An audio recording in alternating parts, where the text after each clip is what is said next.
Hi everyone, स्वागत है आप सबका आपके अपने चैनल पर। आज हम एम्प्लॉयबिलिटी स्किल की चैप्टर नंबर 4 एंटरप्रेन्योर स्किल के बारे में पढ़ने वाले हैं।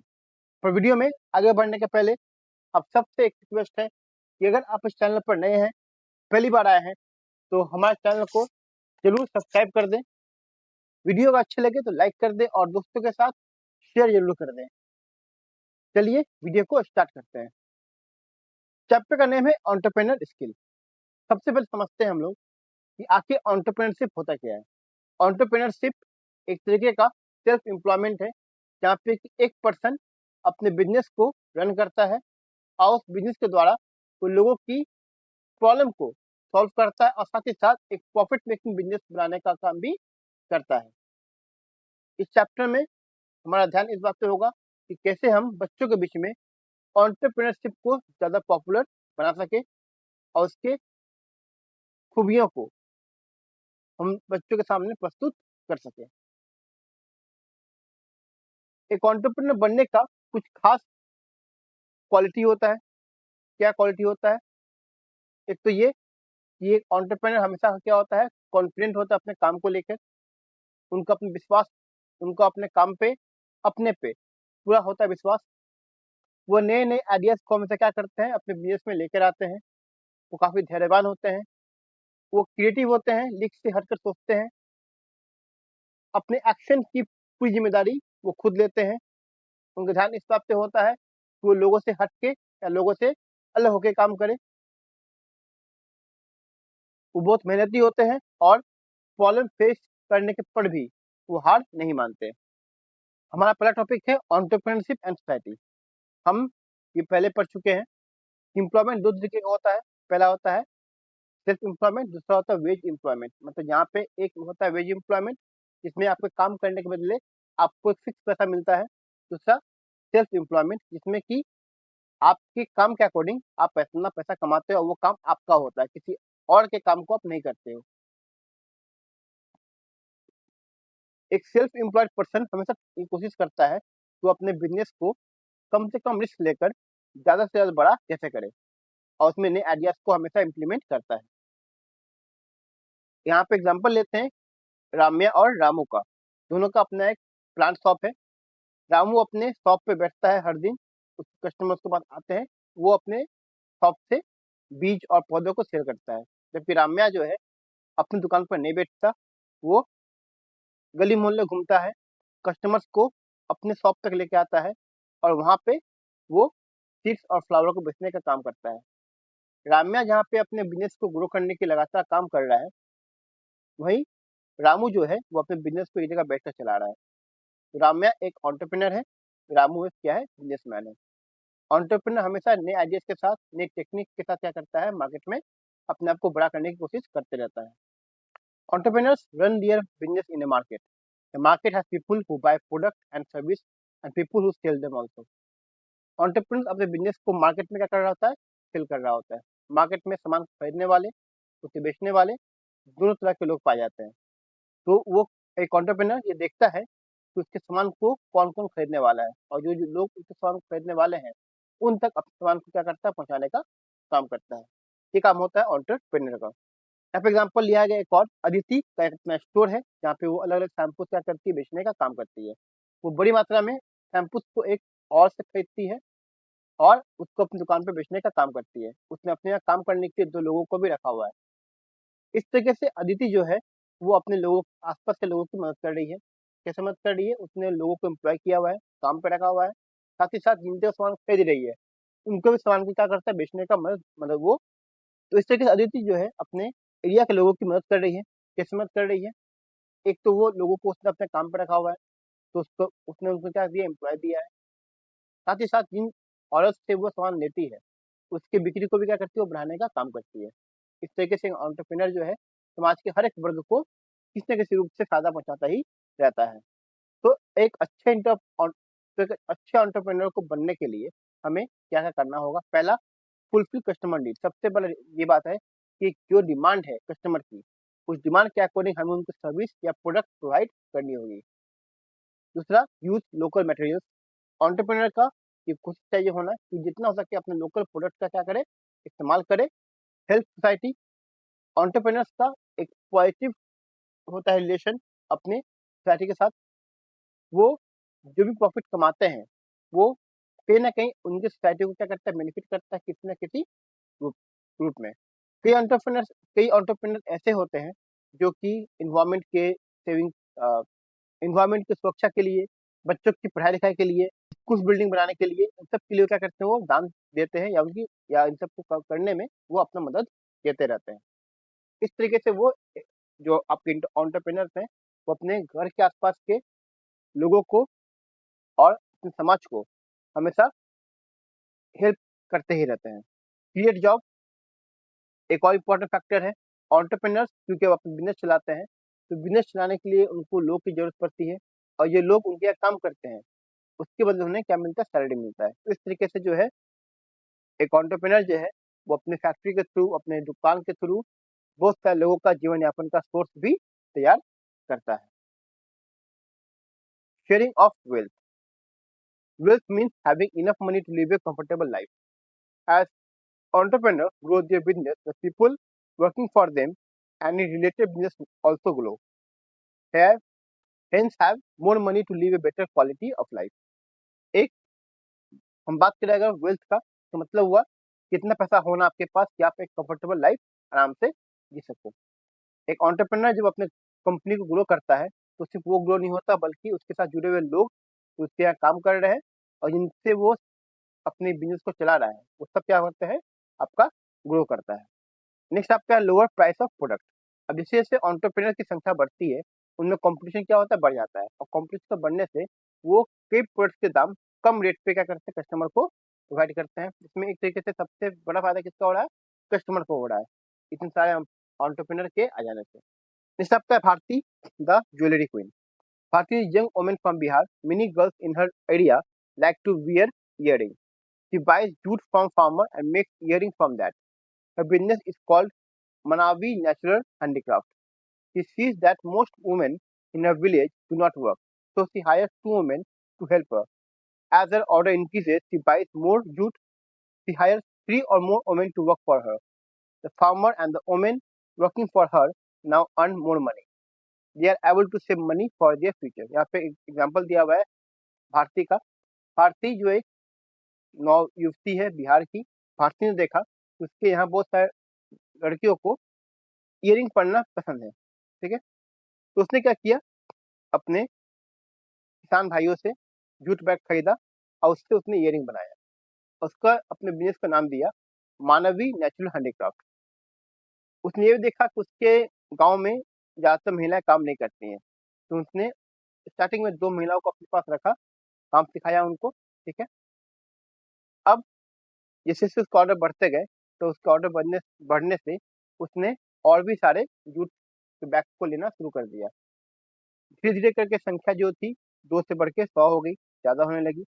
और जो लोग भारत से जुड़े हुए थे, चाहे वो जॉब क्रिएटर हो, चाहे वो आपके बाकी बिजनेसमैन हो, ठीक है, कोई किसान हो, उन सबको कहीं ना कहीं फायदा पहुंचता है। तो इस तरीके से एंटरप्रेन्योर जो है अपने आप को नहीं बढ़ाता है बल्कि अपने साथ साथ वो बाकी लोगों को बढ़ाने का भी काम करता है। क्वेश्चन यहाँ पे है, what demand did Bharti identify in third village. तो इसका आंसर होगा girls in Hariya like to wear earring. Next question, what is the local resource that Bharti use. Jute use करती है वो। How is Bharti helping her village grow. By buying jute from local farmer, obvious है। By providing jobs to local women, ये भी सही है। Answer क्या होगा, C, A and B. What was the how was she creating more job, वो कैसे अपना ज्यादा से ज्यादा जॉब क्रिएट कर रही है। सबसे पहला, वो औरतों को अपने बनाए हुए इयरिंग बेचती है। दूसरा, वो जूट खरीदती है लोकल फार्मर से और उनको जो है थर्ड आपका है, how was she creating more job. तो वो ऑप्शन आ जाएगा by selling earring to women, औरतों को कान की बालियां बेचकर। दूसरा, जूट खरीदना लोकल फार्मर से। या तीसरा, लोकल वुमेन्स को जॉब प्रोवाइड करवा के। तो ये कुछ तरीके हैं, ये कुछ आंसर्स हैं जो क्वेश्चन के दिए गए। अब आता है हमारा अलग topic, qualities and the function of an entrepreneur. एक एंटरप्रेन्योर में क्या क्या क्वालिटी होना जरूरी है, ठीक है। क्वालिटी एक तरीका है जिससे कि हम किसी पर्सन के काम को, उसके बिहेवियर को पता कर सकते हैं कि वो हार्ड वर्किंग है कि नहीं है, क्या कठोर है, ठीक है। यहाँ पे कॉम स्क्रिप्ट दिया हुआ, आपको दिया हुआ है quality of entrepreneur. You must believe in your self. सबसे पहले तो आपको अपने विश्वास चाहिए होना कि आप जो काम करो सही कर रहे हो। दूसरा, oh that idea did not work but it okay, keep trying new ideas. अगर कोई आइडिया आपका काम नहीं करता है, वो फेल कर जाता है, तो कोई बात नहीं, आप अगले आइडिया पे क्या करना, काम करना शुरू कर दो। Running my business is difficult but I am patient because I know success will come soon. Third point में कहता है, फ्रेम में कहता है कि मुझे पता है कि बिजनेस को चलाना यहाँ काफी मुश्किल है, बट मेरा पूरा ध्यान अभी अपने पढ़ाई पे है। और थर्ड, और मैं उतने ज्यादा अपने धैर्य नहीं खो रहा हूँ। मुझे पता है सही वक्त आने पे अगर मैं धैर्य रखूँ तो मुझे जॉब मिल जाएगा। थर्ड फ्रेम में है, कहता है एंटरप्रेन्योर एक कि ये बिजनेस को रन करना काफी मुश्किल भरा है, लेकिन फिर भी मैं धैर्य रखा हुआ हूँ ताकि, बट फिर भी मैं धैर्य रखा हुआ हूँ कि मुझे पता है सक्सेस मुझे कभी ना कभी जरूर मिलेगा। Frame number 4, I had a creative and different solution to the problem. फिर कहता है कि मेरे पास काफी क्रिएटिव और एक मजेदार सॉल्यूशन इस प्रॉब्लम का। That is why I am successful, इसलिए मैं क्या हूँ, सक्सेसफुल हूँ।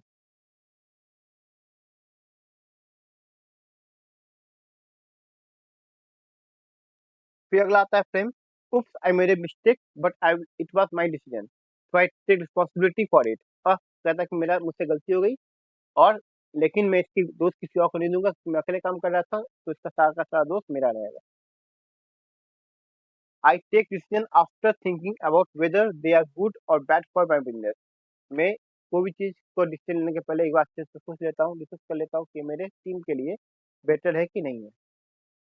Sometimes I have so many problems but I do not give up.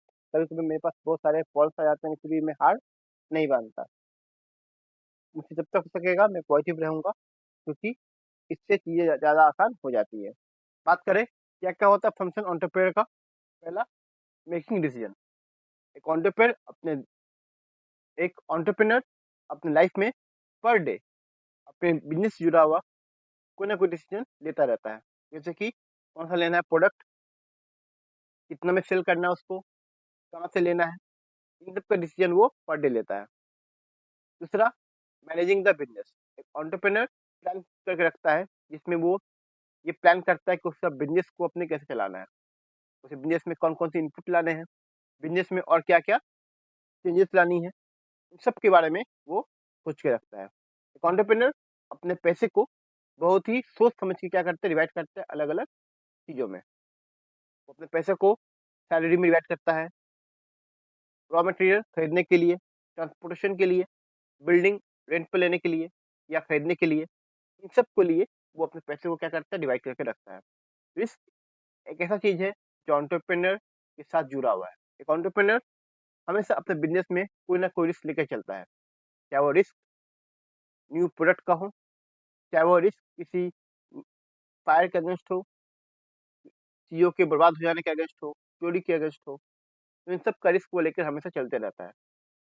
Last है आपका, create a new product idea और मेथड।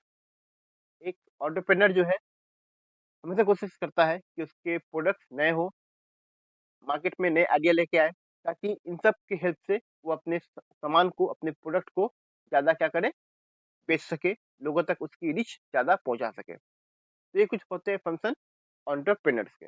अब यहाँ कुछ क्वेश्चन दिया हुआ है, हम उसको देख लेते हैं। पहला क्वेश्चन है, Ravi customer comes to the store and starts shouting at him. He does not get angry. He listens to what his customer is saying. He is patient. Susila decides to sell her company tires in Sri Lanka. He does not sell and she has a loss. She apologizes to the people who work for her. She says she will plan better next time.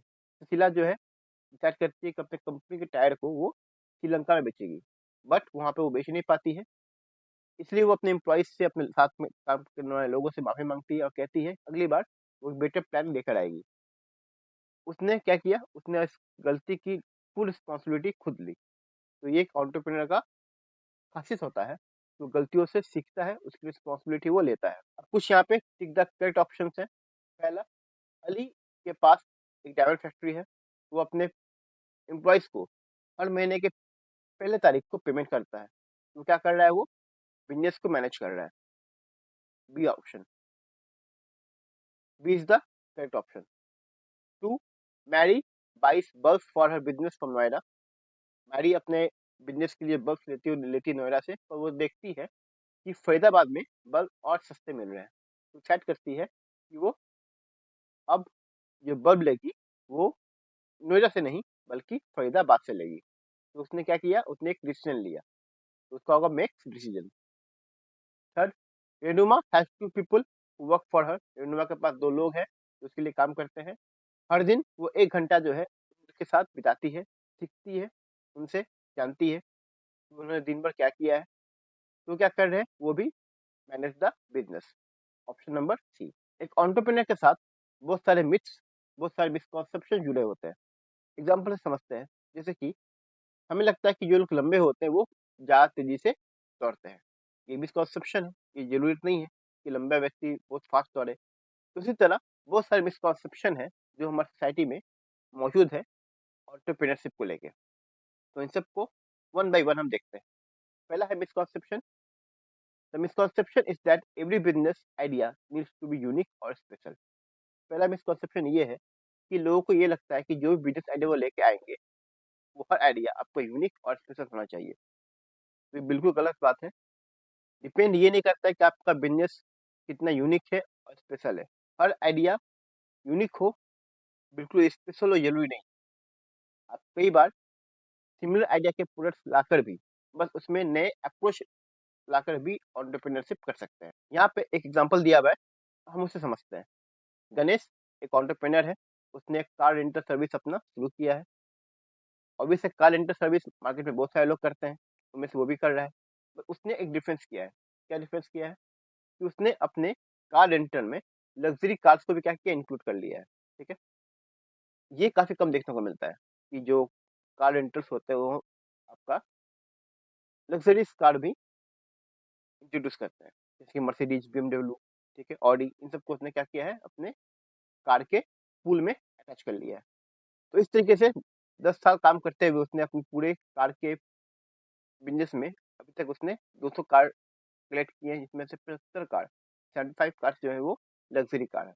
इस तरीके से गणेश जो है उसने अपने entrepreneurship में हल्का change करके अपने बिजनेस को बड़ा कर लिया। सेकंड मिसकॉन्सेप्शन है, the misconception we have is that a person has needs a lot of money to start a business. ये बात सही है कि बिजनेस स्टार्ट करने के लिए आपके पास पैसा होना जरूरी है। पैसा बहुत इंपॉर्टेंट फेज होता है, लेकिन हर बिजनेस के लिए आपको बहुत सारा पैसा की जरूरत नहीं पड़ता है। एंटरप्रेन्योर्स कई बार ऐसे बिजनेस को खोज निकालते हैं जिसमें कि काफी कम पैसे में वो अपने बिजनेस को स्टार्ट कर सकते हैं, और थोड़ा वक्त लगता है बट वो सक्सेस भी हो जाते हैं। ठीक है, अब ये होता कैसे है, इसमें जो बिजनेसमैन है, जो भी एंटरप्रेन्योर है, वो अपने दोस्तों से अपने पास कुछ बचाए हुए पैसे को क्या करता है, कलेक्ट करता है, बोरो करता है, और फिर उनको बाद में लौटाने लौटाने का। ये होता कैसे है, जो एंटरप्रेन्योर होता है वो ये करता है कि अपने पास कुछ पैसा बचा के रखता है, अपने फैमिली से, दोस्तों से क्या करता है, पैसा बोरो करता है, और उन्हें कुछ देर बाद लौटाने का वादा करके अपने बिजनेस को स्टार्ट करता है। ठीक है, तो आपके बिजनेस को स्टार्ट करने की जरूरी नहीं है कि आपको बहुत सारा पैसा चाहिए।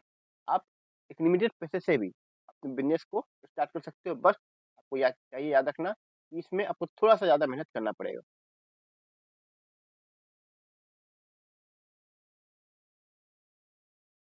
Misconception 3। Misconception 3, misconception we have is that only a person having a big misconception a misconception we have is that only a person having a big business is an entrepreneur। हमें एक और है मिसकॉन्सेप्शन की, एक व्यक्ति जिसका business बहुत बड़ा है वही एंटरप्रेन्योर है। तो ये जरूरी नहीं है। हर एक व्यक्ति जो अपने लिए सेल्फ एम्प्लॉयड है, ठीक है, जो अपने साथ लोगों को काम पे रख रहा है, लोगों के लिए जॉब क्रिएट कर रहा है, वो भी एक एंटरप्रेन्योर की लिस्ट में ही आता है। ठीक है, यहाँ पे समझते एग्जाम्पल से, शीला एक 65 ईयर ओल्ड लेडी है, उसे ड्राइव करना पसंद है, उसने मेहनत करके अपने लिए एक टैक्सी खरीदा और वो अपने टैक्सी को लोगों से अलग जाति दिखाना है। तो उसने क्या किया, अपने टैक्सी में न्यूज़पेपर रखा कस्टमर्स के लिए ताकि वो पढ़ पाए, टीवी अटैच किया ताकि लोग बोर ना हो, देख सके टीवी। साथ ही साथ एक बोर्ड बनाया जहाँ पे कि उसने हॉस्पिटल्स और होटल्स की जानकारी पुट की। इन सब कारणों से जो लोग हैं अब उसकी टैक्सी में ज़्यादातर आ रहे हैं, ज़्यादा राइड ले रहे हैं। इस वजह से शीला का जो बिजनेस है वो क्या होने लगा, बढ़ने लगा। उसने एक जगह पे और भी टैक्सी लेना शुरू कर दिया। तो ये एक एंटरप्रेन्योर की इंसानी है कि वो अपने बिजनेस को थोड़ा सा मोल्ड करके, थोड़ा सा चेंज करके उस छोटे बिजनेस को स्टार्ट करता है, फिर उससे वो बड़ा बनाता है।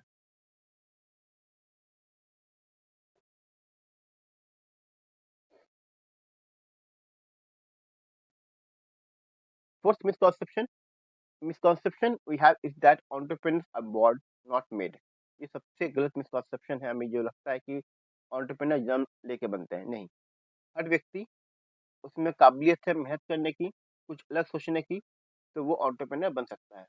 साथ में साथ उसमें जो कुछ चाहिए फंक्शन होना, जो हमने पहले पढ़ा था, पेशेंस होना, रिस्क टेकिंग एबिलिटी होना, तो उसके पास अगर ये सब चीजें हैं तो उसके पास एंटरप्रेन्योर बनने की गुण भी है।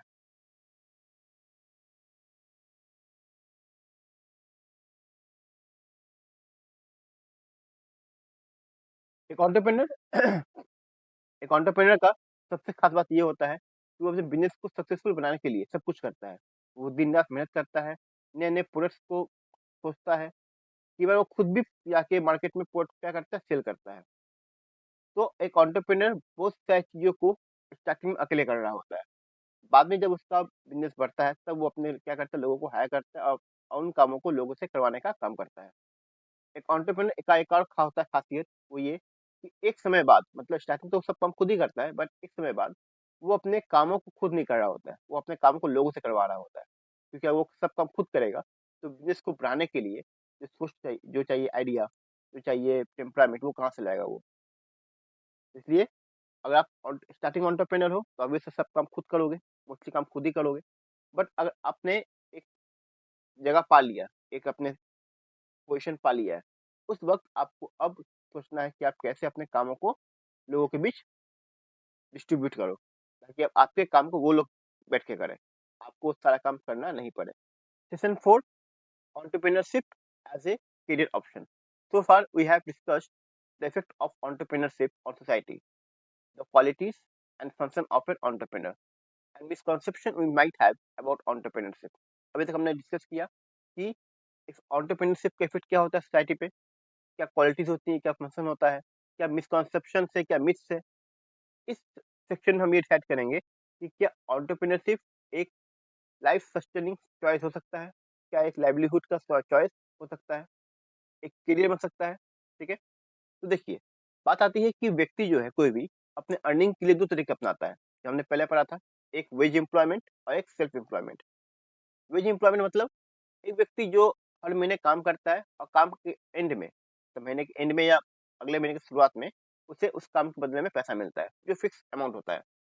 दूसरा सेल्फ एम्प्लॉयमेंट, एक व्यक्ति जो खुद के लिए काम कर रहा है, ठीक है, और उसका फिक्स है कि पैसा वो बनाएगा, बट कब बनाएगा, कितना बनाएगा, ये फिक्स नहीं है। एग्जाम्पल समझते हैं कि डॉक्टर है, डॉक्टर जो कि एक हॉस्पिटल में काम कर रहा है, तो हॉस्पिटल में उसे हर महीने एक सैलरी आता है, वो हो गया उसका वेज एम्प्लॉयमेंट। वही डॉक्टर अगर अपना क्लिनिक खोल ले, ठीक है, उसका पता अपना क्लिनिक हो और उससे में वो पर डे के हिसाब से क्या कर रहा है, मरीजों को चेक कर रहा है। तो किसी दिन हो सकता है उसके पास बहुत मरीज आ जाए, किसी दिन कम मरीज आ जाए, बट वो अर्निंग तो कर रहा है, ऐसा नहीं अर्निंग नहीं कर रहा है, लेकिन अर्निंग क्या फिक्स नहीं है, किसी दिन ज्यादा किसी दिन कम। तो वो क्या हो गया, सेल्फ एम्प्लॉयमेंट हो गया। तो एंटरप्रेन्योरशिप जो है सिर्फ एम्प्लॉयमेंट का ही एक तरीका है। ठीक है, तो एक पर्सन जो एंटरप्रेन्योर बनता है वो इसी प्रोसेस में जाता है जहाँ पे उसका पैसा आना फिक्स नहीं है। पैसा कितना आएगा, कब आएगा, ये फिक्स नहीं है, बट वो काम उसका अपना होगा, वो जब चाहे काम करे, जब चाहे काम ना करे, ये उसके पास फ्रीडम हमेशा होता है। तो एक व्यक्ति जो इस प्रोसेस से गुजरता है एंटरप्रेन्योर के प्रोसेस से, वो कौन सा होता है प्रोसेस? पहला, enter. When an entrepreneur is starting, they are just entering the market to do business. पहला तो एक एंटरप्रेन्योर स्टार्ट करता है तो मार्केट में इंटर करता है, ठीक है।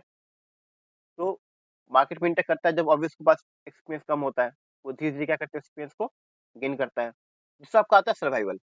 एक एंटरप्रेन्योर मार्केट में इंटर कर जाता है, ठीक है। आपने मान लो दुकान खोलना, दुकान आपने खोल लिया, बट मार्केट में आपका अकेली दुकान तो नहीं है, मार्केट में और भी बहुत सारी दुकान है और सब में कंपटीशन चल रहा है। तो आपने दुकान खोल लिया तो आपको ये सोचना है कि आप इस कंपटीशन में अपने आप को कैसे बना कर रखोगे।